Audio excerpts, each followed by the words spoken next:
As most of Ukraine's FPV drone army use RPG warhead, which have a shape-charged warhead, these are more than enough to knock out a BMP. But sometimes Ukraine's drone army wants to be extra sure and increase the chances of not only damaging, but completely destroying the vehicle. As seen when a FPV drone chases after a BMP-2, as it strikes the vehicle perfectly from the top back section.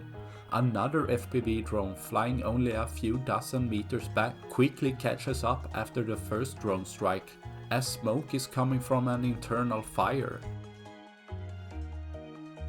The second drone strikes almost at the same position, making sure the vehicle is completely destroyed, reducing another of Russia's BMP-2, leaving one less for tomorrow. That's all I had for this video. Please like and subscribe for more. Thanks for watching. Bye.